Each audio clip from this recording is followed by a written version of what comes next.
What was your sentence? 237. But I did 4 years because I stabbed somebody, because he told he had lost us. He was assaulted. It was old basketball. He said, all y'all can suck my dick, and that's a no-no. So I poked him in the shower, and I ran right into the motherfucking police too. With the bloody knife in your hand? Bloody knife in my hand. So Yikes. They caught me. So I did most of my time in the Shue. But I did like 18 months in the Shue. Shue in the Shue. So, yeah, that's what they always say too. Shue in the Shue. Shue going to the Shue. The feds do it too. They police used to laugh. Shue, we got Shue to the Shue. And they be laughing at me, So, with all of the running around reckless that you was doing, sticking cats up and shit like that, how is it that you didn't run into any of your former victims in the penitentiary? Well, most of them didn't know we the ones. Only the ones that found out from the dude telling our name, those are the few that knew. But a lot of niggas that we had masks on and stuff, so they didn't know who we was and stuff like that. But it's one of our people went soft and he gave us up. So, but he didn't tell everybody, but he told people that was looking to find out. And these was some drug dealers that you know and I know, that's old timers. But they, I talked to them, I ran into them on my second bed, on the major one. And I talked, not when I went to jail for the sticking up, but I told him about some incidents. And it was like, that was you, Shue? You motherfucker, we wanted to get you so bad. I said, yeah. I just had to come clean, man. Because I retired from that shit, but they knew. But, the drug dealers, the ones that was in power, they was trying to get us to team up with them because we bust our gun. But my cousin wasn't with that shit, and he was the leader at the time. It's crazy that he was the leader when we sticking up. I became the leader in the drug game because everybody just cling to me. I don't know what it is about, the aura. They always they trust me. They know I'm loyal. They know I ain't gonna tell. They know I take it, I take it to the grave. So everybody just want to get with me. Well, I mean, there's also an element of, I guess you can say, celebrity, charisma and style play a major part in cats getting opportunity, getting in position in the game. Still, probably more so now in this day than in our day, So a cat could show up, roll up in the right car, wearing the white watch, having on the right outfit. Nobody knows him, but somebody's going to approach him. Don't let him go in the club and buy 20, 30 bottles of champagne. Somebody going to approach him. Somebody going to approach him and see if they can get something. Mm-hmm. If he don't have it, they're going to try to sell him something because he looked like he got it. Even when we was beefing, right, on before I went to jail on this case, we was beefing. Dudes would try to come and talk to me before they'll go with D and nice and cool or whatever because they felt, D would tell them to get the fuck his face. Yeah, they felt I was more approachable to talk to, but they don't realize I was just worse dangerous because I laugh and smile, but then I'm gonna say, all right, he got to go, fuck him. But that's how it was. We're gonna move forward a little bit. There was something that was, I guess this was in your book. One night, Smokey Robinson was on stage singing at the Apollo. That's when they tried to kill us.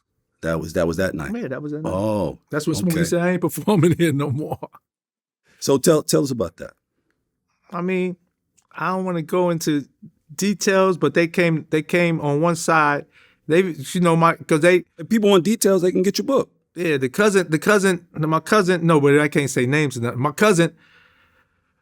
Really, they was after him mostly because he was the one, the driving force for that little crew we had. I wasn't really a part of that crew. I was a part of it because of him. But I had my own stick-up crew. So we get together sometime and we might need help. Or this spot we could get 80,000, 100, but we need some more people. We'll go recruit somebody. So that's how it was with me and him. And, if he gets some money, he going to hit me off. If I get some money, I'm going to hit him off. Even if we wasn't doing something together, because that's him. But they was really looking for him and his crew. When I was there, Smokey Robinson, yeah, I'm going to see that shit. So they shot from this side, but we was on the other side. So a few people got hit. Dell from 148th Street? Yeah. He got hit that night. Yeah, a few people got hit. Yeah. But he died that night. Mm-hmm. He was sitting in the balcony, right? Sitting in the private balcony. Everybody was, we was in the area. Everybody was in the area. But they ain't get me. That's what I was happy they didn't get me, because I could have got hit that night too. But Yeah, they was coming down on us hard, man. They was catching us off guard. And one time I had one of the brothers' guns. I had his snub nose 38, and I didn't get it to him in time. But he shouldn't have been going. I told my people he shouldn't have been going back to the area anyway, knowing that these niggas was after us. And he went back to the area, and they caught him out there. So what did he go back for? To do another lick? He did, so I don't know. I still don't understand. Nah, he didn't go back. He went to see a girl, I think. But it's either the lick or I a had chick. his joint though. I said, "Yo, you shouldn't." Have. So we took that kind of hard. I mean, we retaliated, but he didn't bring him back. But yeah, that was crazy too, because I felt bad because I had his joint. But I kept telling him, "Yo, I'm busy right now. I get to you, but don't stay away from the area." And he still went over there, and they grabbed him. Can you imagine what his last thoughts were? This nigga told me. Yeah, he probably cursing me out. Yeah. I told this nigga to bring my shit. But they would have had him anyway, because I heard the way they snatched him up, it was a bunch of them. So he couldn't get away from that. He shouldn't have never went back, because I knew not to go over there until we made them come to an agreement to leave us alone, or it's going to be on every day. Or it goes down. They can't make no money if we coming at them every day, and that's how we facts. used to do it. That's right. And they got to be on set. And before Stick-up kids don't have to before be them on set. phones, they had to go to them pay phones, and That's right. that's how you get Catch caught. them on, page them, and all you got to do is get the pager number from abroad. You get the pager number, you beep them, you put the code in, you put her code in, they go into the phone, you know what phone they use near the block. That's it. When I watched all the Happened movies, to a billion guys. I watched all the movies going back to James Cagney. So Me too. so we watched And read this all shit, the books. and you see how they was catching niggas. So I was Yep. like, yeah, they not, you could get me, but back in my last era before I went to jail for 20-some years, it would have been hard because we had 20 niggas outside waiting for us, and the ones that don't go to the parties, they be just getting high, weed up. The young kids, they strapped.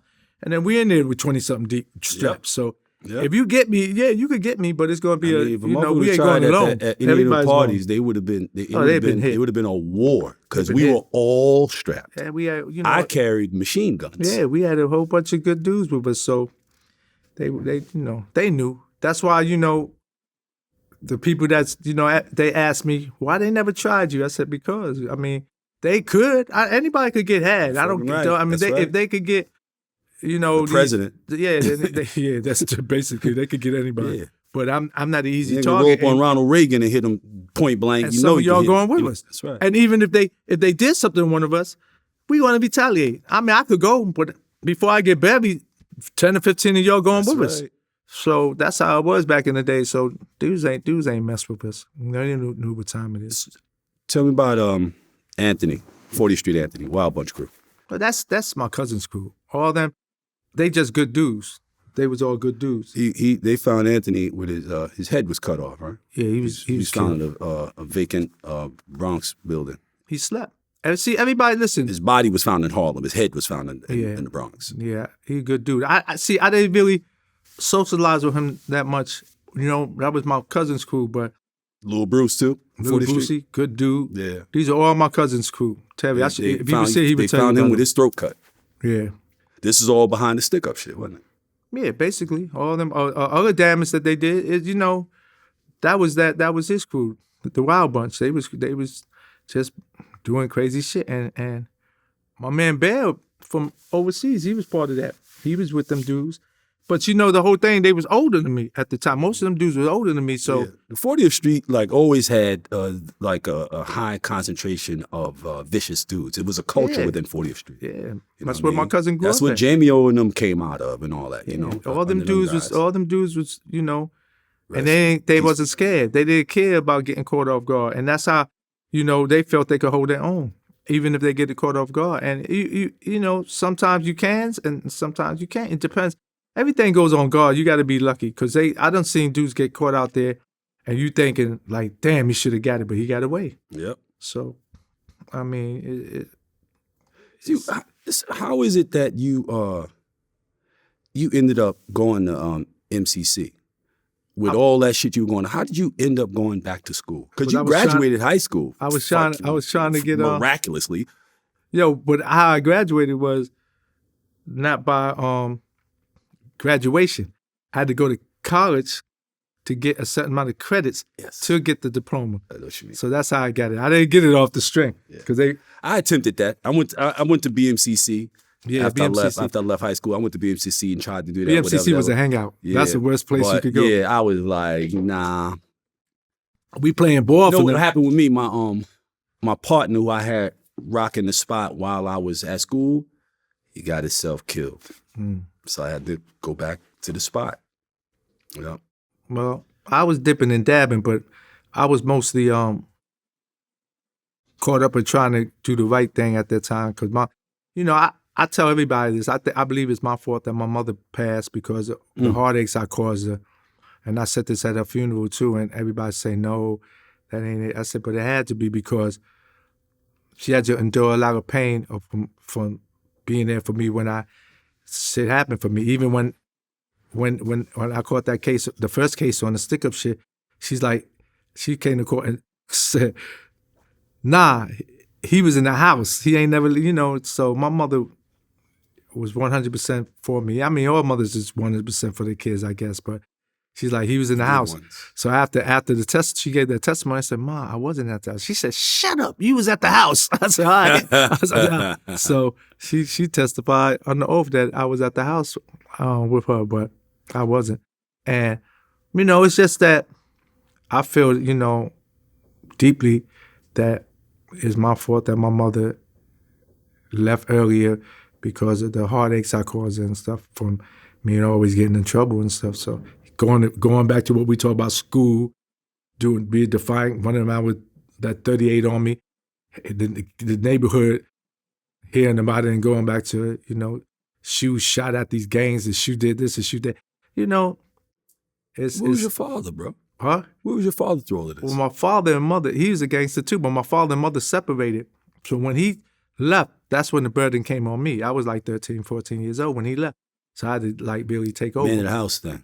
Yeah. Did he, he was Chinese. So yeah. He be in Chinatown. So he was cheating on my mother. And, when I go down there, they used to search me and everything when I go see my own father. So it was like he was part of that, one of them gangs and stuff. But I just, tongues. Me and him became distant. He was closer to my other sister, my second sister, Joanne. He was closer to her and, more so me. I was my grandmother's favorite, but she was his mother? No, my mother's mother. That was my heart. I jumped in the grave when they put her in the grave. So it's a funny story behind that too, because I jumped in the grave and they had to pull me out the grave.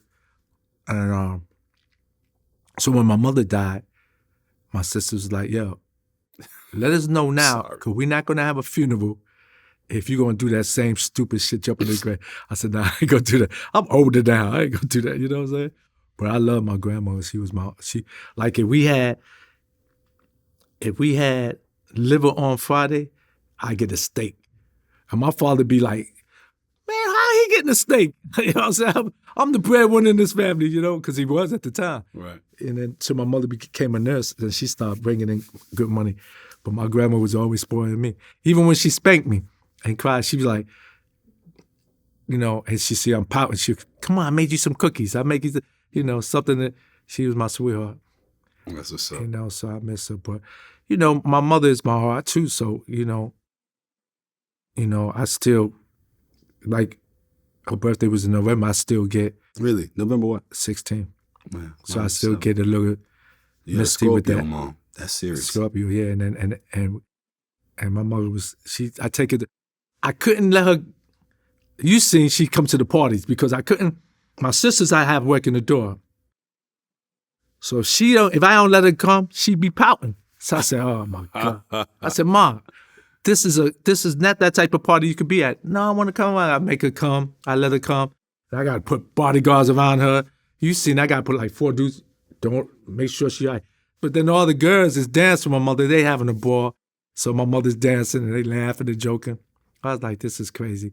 So Big D and them used to just shake their head. They said, yo, See, you know your mother shouldn't be moms down at here. the gangster party. Yeah, she used to be at the gangster parties. That is funny, bro. When she met Mike Tyson, I brought Mike Tyson to the Bronx, and I brought him to her house, and she was sleeping, and it was like Sunday morning. We was hanging out at Bentley's all night, so she loved Mike Tyson. She never met him, so she loved him. So I knocked. She's in the bedroom, so I turned on the light. And I got Mike hiding, and all the other Brooklyn niggas and niggas I was hanging out with that night. So I said, Ma, I got a surprise for you. She was like, what, bro? I'm trying to sleep. So usually I bring her food. That's, she loved City Island. So she said, what do you want? So I said, come here. So Mike runs in the room. She's like, she starts screaming. She said, I don't want him to see me like this. Mike started hugging her and kissing her. He's like, hi, mama. That was the highlight of her life. That's awesome. When she seen Mike, she always wanted to meet Mike.